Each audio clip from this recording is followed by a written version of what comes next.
Mercuplasers, film di sini. Nah, setelah penantian cukup lama untuk menunggu chapter terbaru, tepatnya 2 minggu di tahun baru, akhirnya keluar juga review chapter kali ini, yaitu chapter 968 yang berjudul Kembalinya Oden. Lalu karena permasalahan copyright tentang scanlation Inggris ini masih bermasalah, semoga Ane membaca dengan translatean yang baik, jadi tidak ada mispersepsi di antara kita. Karena Ane sendiri lebih enak membaca versi Inggris karena dapat dikatakan first hand langsung dari Jepang, jika versi Indonesia kebanyakan sudah translate dari Inggris. Jadi biasanya banyak miss yang kedua kali. Karena dari rawanya Jepang diubah ke Inggris, dari Inggris ke Indonesia. Jadi semakin banyak mistranslate biasanya. Namun lebih baik sebenarnya kita baca langsung versi rawnya, yaitu versi Jepang. Mungkin kedepannya Ane akan belajar bahasa Jepang. Nah, mari tanpa basa-basi lagi, kita langsung saja. Wadaw!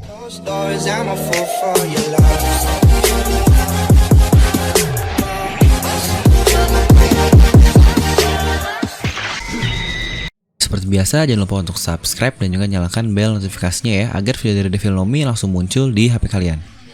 Serta pastikan kalian menonton video ini sampai habis, karena Ane akan membahas bahasan yang cukup berat tentang Joy Boy di akhir dari video ini. Nah, sebelum itu kita akan mereview chapter ini per halaman seperti biasa. Jadi pada kali ini chapter dimulai dengan cover story yang kita tahu untuk chapter sebelumnya, yaitu Color Spirit tentang Oda dan juga Ben. Nah, di sini cover story masih menceritakan tentang petualangan dari I Love Family-nya BG. Dan di sini kita melihat lanjutan dari chapter sebelumnya, yaitu ketika Chiffon didatangi oleh para angkatan laut yang berperawakan garang dan akhirnya dia diculik. Di sini pun kita melihat Gotti sedang berlari ke arahnya. Apakah BG akhirnya memutuskan untuk membuat keributan dan melawan Marin ini? Apakah mungkin ada Marin yang sangat kuat juga di belakang para anggota garang ini? Dan akhirnya kita langsung melihat lanjutan dari chapter luar biasa sebelumnya di 967 kemarin. Akataro yang Oden panggil untuk si Shanks ini sebagai si rambut merah dan juga anak pertama yang katanya Bugi adalah Jiro, yaitu anak kedua. Dia menanyakan sesuatu kepada Roger dan di sini si Shanks terlihat menangis. Entah apa pertanyaan itu. Mungkin Ane sendiri tidak yakin Roger akan menjawab pertanyaan yang sangat berat tentang sejarah yang hilang ataupun hal-hal berat lainnya. Mungkin di sini Shanks hanya bertanya apakah legenda tentang harta karun tersebut benar-benar ada, dan mungkin dijawab ya oleh Roger sehingga Shanks menangis seperti itu. Dan perkataan di surat kabar sebelumnya mengenai Raja Bajak Laut sudah tersebar luar. Yang mungkin menurut Ane memang benar itu adalah ulah Morgan seperti yang dilakukannya ke Luffy dengan menyebutnya sebagai Kaisar kelima. Dan di sini dia membuat atau menyebut Roger sebagai sang Raja Bajak Laut. Dan kata-kata itu muncul kembali. Kata-kata pertama dalam serial One Piece ini, Ane udah buat cerita khusus tentang Roger di video sebelum ini. Ane pun akan simpan di kartu di atas kanan, yaitu tentang kekayaan, kemasyuran, dan kekuasaan. Itu adalah kata-kata yang narator dari One Piece ini katakan di awal cerita One Piece. Sepertinya di sini Morgan sudah dilobi oleh para WG, yaitu World Government atau pemerintah, untuk mengubah nama Roger yang awal dari Gold Roger menjadi Gold Roger saja di berita tentang Raja Bajak Laut, dan juga mungkin ini akan jadi nama di bounty-nya. Karena seharusnya pemerintah ini tahu tentang nama dibalik arti D ini atau Will of D. Sedangkan dunia harusnya belum tahu menahu tentang hal itu, dan masih tidak banyak nama tersebut muncul ke permukaan. Selain yang mungkin yang kita tahu yaitu Rox de Sebek yang si pemerintah sendiri sudah menghilangkan dari dunianya, dan Monkey the Gap sang pahlawan angkatan laut. Dan situ pun Rayleigh berkata, pasti pemerintah mempunyai alasan untuk hal itu karena mereka menyembunyikan arti di balik namamu. Dia bicara seperti itu kepada Roger. Ya, karena yang benar arti di balik dari Will of D sendiri yang ditinggalkan oleh Joy Boy, mereka sudah mengetahui tentang arti nama tersebut. Dunia pun semakin tertarik dengan harta legenda yang sudah ada sejak dahulu tersebut, yaitu tentang One Piece. Karena harta tersebut semua warga dunia mengincar Roger. Dari yang sesama bajak laut hingga lawan utamanya yaitu angkatan laut pun mengejar Roger ini. Namun kita tahulah skuad apa Roger, dan tidak akan ada seseorang yang dapat mengalahkan kru dari Raja Bajak Laut terhebat ini. Di sini pun kita melihat Roger berterima kasih kepada krunya dan disoraki oleh semuanya. Jika kita mengingat, mereka sudah berlayar setidaknya dari 38 tahun yang lalu hingga 25 tahun yang lalu. Yang mungkin sudah 13 atau 14 tahun mereka berlayar bersama. Dan kemungkinan Roger sudah berlayar di 50 tahun yang lalu atau 25 tahun yang lalu dari waktu flashback yang ini. Yang itu juga kemungkinan awal mula Roger berlayar, yaitu tepat bersama Rayleigh, yang kita pun melihat dari flashback Rayleigh pertama ketemu dengan Roger. Yang berarti partner antara Roger dan Rayleigh ini seharusnya sudah berlayar atau bersama lebih dari 25 tahun. Disitulah bajak laut Roger akhirnya dibubarkan. Kita melihat percakapan sangat penting di antara para Sea King ini. Entah dari mana mereka bisa mengetahui para Sea King ini bahwa rajanya akan segera lahir, yaitu Poseidon, yang kita tahu sebagai Shirahoshi. Apa mereka dapat melihat ramalan atau profesi, atau Joy Boy sudah mempunyai waktu prediksi yang tepat, seperti prediksi Anda tentang Joy Boy adalah ramalan Jayabaya, yang mungkin kartu juga akan Anda simpan di atas kanan. Di sini dikatakan Sea King bahwa raja mereka, yaitu raja dari Sea King yang kita tahu adalah Poseidon, akan lahir dalam waktu 10 tahun dan membutuhkan waktu 15 tahun untuk tumbuh. Mungkin di sini kita semua tahu siapa yang dibicarakan, yaitu tidak lain dan tidak bukan adalah Shirahoshi, di mana dia adalah reinkarnasi dari putri mermaid pada zaman dahulu, yaitu Poseidon. Dan selanjutnya Charlie pun berkata Shirahoshi akan lahir dalam 10 tahun. Dan flashback ini terjadi kurang lebih 26 tahun yang lalu. Mungkin Anda akan membahas lebih dalam tentang Joy Boy dan Poseidon si Shirahoshi ini di belakang. Mungkin sekarang kita akan lanjut ke review per halaman seperti biasa dahulu. Lalu Roger di sini berkata bahwa suara tersebut memang berkata bahwa akan ada orang yang lahir dan mensukseskan impian mereka. Itu pula pasti alasan dibalik Roger berkata kita terlalu cepat. Kita harus mewariskan hal ini ke seseorang yang sudah Joy Boy tunggu. Dia sendiri sepertinya sudah merencanakan untuk mempunyai anak, karena dia berkata orang selanjutnya yaitu adalah anaknya. Yang jika kita mengikuti alur dari One Piece atau hal penting di One Piece ini adalah sebagai pewaris dari Roger lalu ke anaknya yang benar yang kita tahu yaitu ke Ace. Dan kita pun tahu yang membantu Luffy sampai di titik sekarang pun ada peran dari kakaknya yaitu Ace. Dan kata-kata Wirebeard terakhir pun akan ada seseorang yang melanjutkan semangat Roger yang dulunya adalah semangat Joy Boy. Dan ketika Ace mati akan ada orang lain yang akan melanjutkan semangatnya itu. Dan dia tidak berkata bahwa itu adalah Teach, namun kita tahu dia adalah kapten kita semua yaitu Luffy. Mereka pun berlayar untuk melepas kapten mereka yaitu Roger. Sebelum perpisahannya Roger ingin bertemu dengan Whitebeard, yang kita pun tahu scenes terkenal ketika mereka bercerita tentang sejarah dunia dan arti nama dari Roger. Sebelum Roger pergi, dia sepertinya mengatakan sesuatu kepada partner setianya yang sudah menemaninya dari awal perjalanan mereka, yaitu The Dark King Rayleigh. Bahkan di jurnalnya Oden, dia sudah mempunyai julukan tersebut, yaitu The Dark King atau Raja Kegelapan. Pantangan kecil sederhana ini mempunyai arti yang sangat mendalam, yang kita pun bisa melihat di antara kedua orang ini sang partner dari kru Raja Bajak Laut, dari seseorang terhebat di dunia ini. Dia pun pergi dengan membawa banyak obat dari Crocus karena dikatakan penyakitnya sudah berada di tingkat akhir. Mereka pun akhirnya kembali ke Wano untuk mengantar Oden ke kampung halamannya. Oden berkata ada alasan kenapa Wano terisolasi, tapi katanya mereka harus tetap menjaga batasan tersebut sampai hari kemunculan Joy Boy, atau dalam kata lain penerus Joy Boy ini yang mungkin akan terjadi di timeline One Piece saat ini, ketika penerusnya yaitu Luffy akan membuka batasan dari Wano setelah mengalahkan Kaido. Mungkin Anda pun pernah membahas hal ini di video aneh lainnya tentang nama dari Ancient Kingdom. Di jurnalnya Oden berkata, aku tidak akan mati.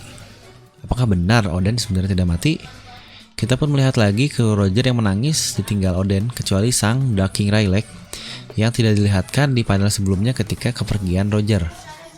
Dari flashback ini, Anda jadi mempunyai respect luar biasa kepada si bodoh satu ini, yaitu Buggy. Yang kita lihat sepanjang cerita OP ini hanyalah orang bodoh yang suka berbuat jahat.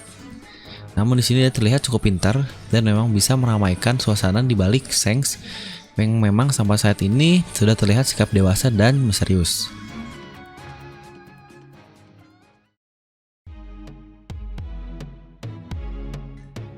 Nah, akhirnya kita kembali ke flashback dari Oden.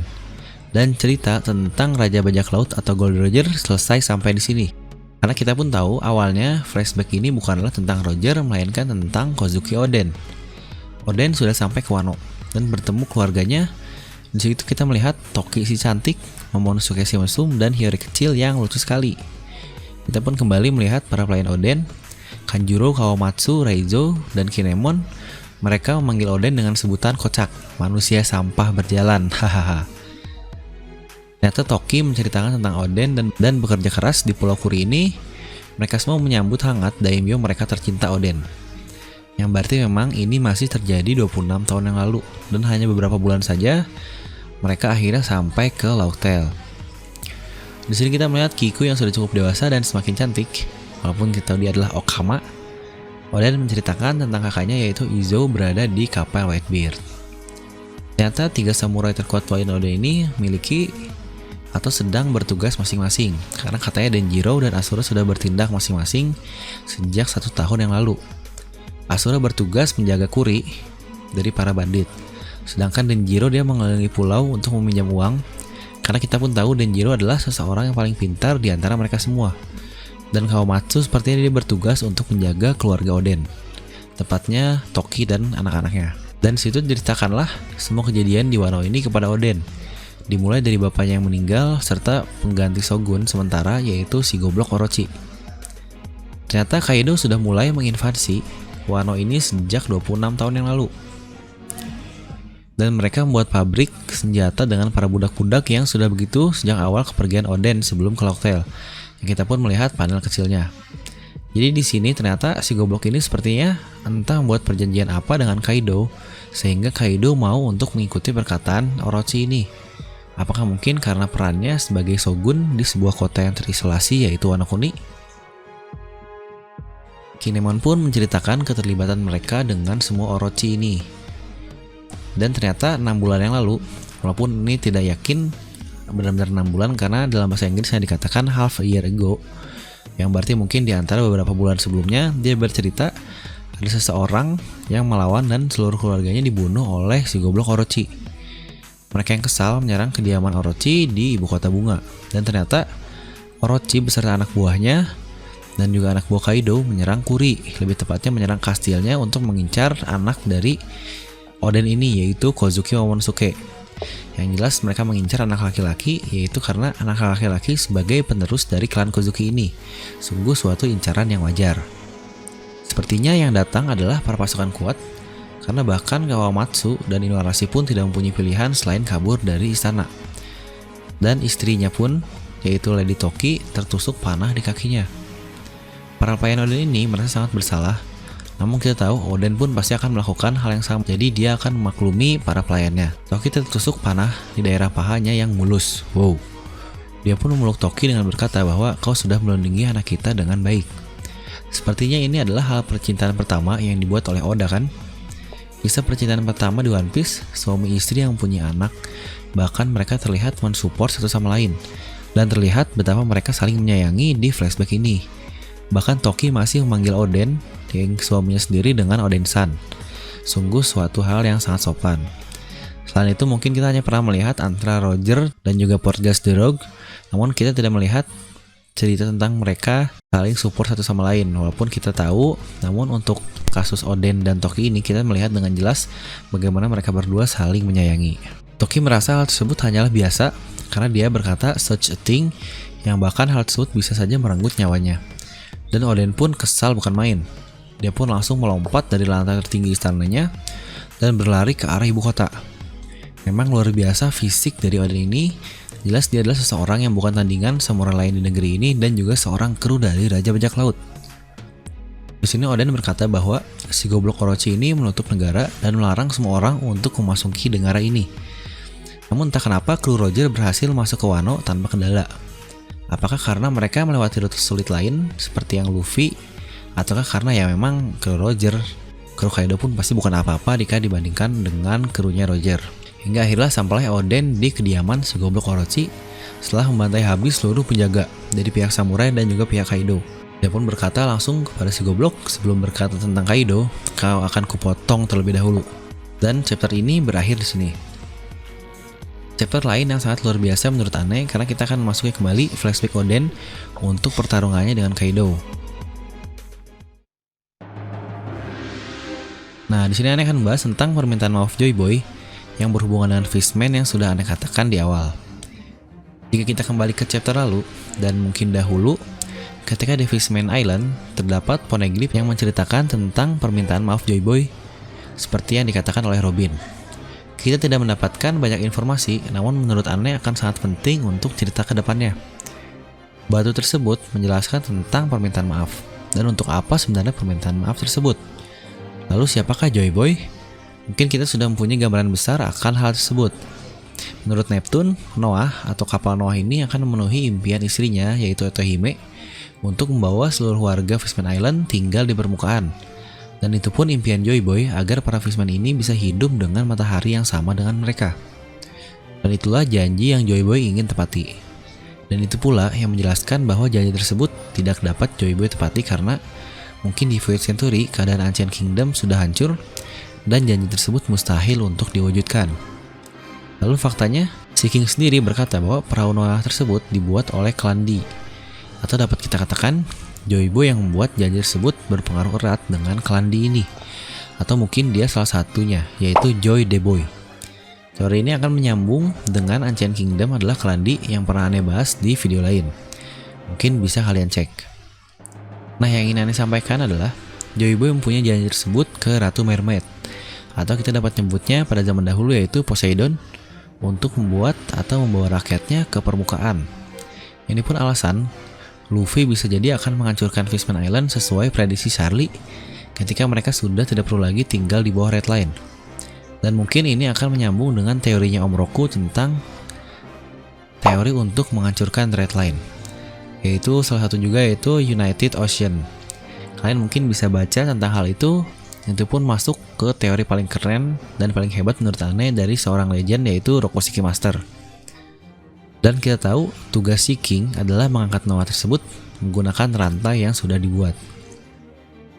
Namun hal paling menariknya, dapat panel Otohime menjelaskan bahwa Joy Boy dan Poseidon gagal menepati janji mereka. Dan akan lahir seorang laki-laki lain yang akan membimbing Poseidon dan mengubah dunia lebih baik. Hal itu dapat kita artikan, Otohime berkata akan datang hari di mana menurut legenda, Ratu Mermaid akan mengikuti seorang pria dan mengubah dunia bersamanya, memenuhi janji mereka dan membawa rakyat Fishman Island menggunakan Noah untuk ke permukaan. Hari tersebut akan datang, dan seperti perkataan si King dan juga Charlie, bahwa 10 tahun adalah waktu kelahiran Shirahoshi, dan membutuhkan waktu 15 tahun untuk dia tumbuh, yang kita tahu ini terjadi 26 tahun yang lalu. Karena umur Shirahoshi saat ini tepat 16 tahun. Dan saat itu pula dia bertemu dengan seorang pria yang akan memenuhi janjinya sesuai perkataan Poseidon dahulu. Shirahoshi sebagai penerus dari Poseidon, dan Luffy adalah seseorang yang akan berjanji juga sama seperti Joy Boy. Dan menariknya, janji tersebut sudah dikatakan sendiri oleh Luffy, dan itu pun bukanlah janji Luffy seorang diri, namun janji seluruh krunya, satu-satunya janji yang dipegang oleh seluruh kru dari Luffy ini atau kru Mugiwara. Nah, mungkin hanya sekian untuk review kali ini serta pendapat Anda tentang Joy Boy. Chapter yang cukup menarik, maka Anda akan memberikan nilai overall yaitu 9 dari skala 10. Karena akhirnya di chapter depan kita akan mulai kembali aksi antara Oden yang mungkin akan melawan Orochi, ataukah kita langsung perlihatkannya antara Oden dan juga Kaido, serta bagaimana Oden akhirnya melukai Kaido di perutnya. And seperti biasa, langsung aja tuliskan pendapat kalian di kolom komentar di bawah. Tanya aja jika ada yang ingin kalian tanyakan, like aja kalau kalian suka, dislike kalau nggak suka. Jangan lupa untuk subscribe dan juga share video ini ke teman kalian. And gue Devil pamit. I'll see you guys next time.